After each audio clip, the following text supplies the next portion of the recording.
The greatest warrior in the Greek army refused to fight, and his best friend died wearing his armor because of it. If you like stories where pride costs everything, hit like.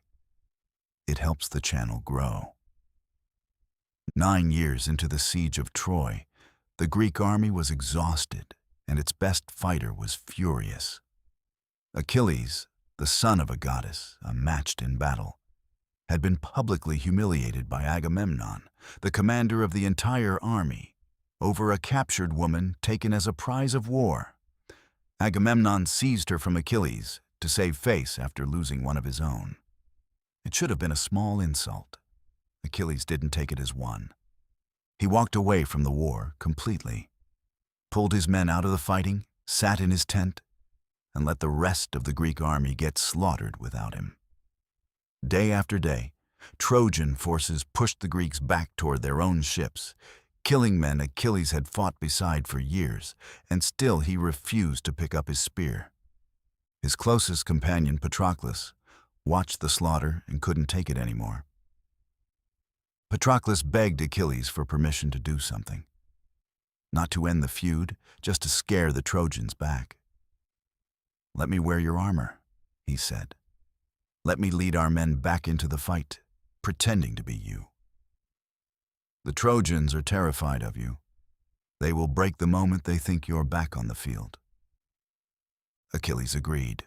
"One condition: drive them back, then stop. Don't chase them to the walls of Troy." Patroclus didn't stop. Wearing Achilles' armor, he tore through the Trojan lines exactly as planned, and the terror worked even better than expected. But the taste of victory pulled him further than he was supposed to go, all the way to the gates of the city itself. That's where Hector, Troy's greatest warrior and prince, met him. Hector didn't know he was fighting Patroclus. He thought, like everyone else on the battlefield that day, that he was finally about to kill Achilles.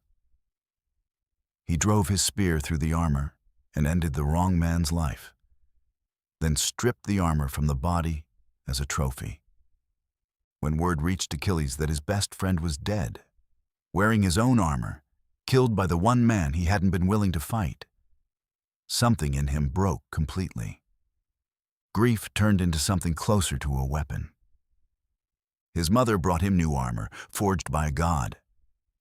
And he walked back onto the battlefield for the first time in weeks, not for glory, not even for the war anymore, but for one single purpose: find Hector. The Trojan army scattered in front of him. Men who had pushed the Greeks to the edge of total defeat just days earlier ran for the city walls the moment they realized Achilles was back. Hector alone stood his ground outside the gates, even as his own father begged him from the walls to come inside. The two best warriors of the entire war finally faced each other directly.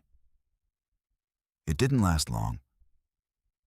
Achilles found the one gap in Hector's borrowed armor, his own armor, stripped from his dead friend's body, and drove his spear through it. Even that wasn't enough. Achilles tied Hector's body to the back of his chariot and dragged it around the walls of Troy in front of the entire city, in front of Hector's own family, for days. It took Hector's elderly father, King Priam, sneaking into the Greek camp alone at night and kneeling in front of the man who killed his son, to finally break through. Priam kissed the hands that had murdered Hector and begged for his son's body back. Something in that moment reached Achilles. He wept alongside the old man, the first real grief he had let himself feel since Patroclus died, and gave the body back for a proper funeral. Achilles wouldn't survive much longer after that, killed by an arrow to the one unprotected part of his body. And Troy would fall not long after, brought down by a wooden horse rather than a direct fight. Pride cost Patroclus his life, and grief cost Hector his. What's something pride has cost you that you only recognized after the fact? Tell me below.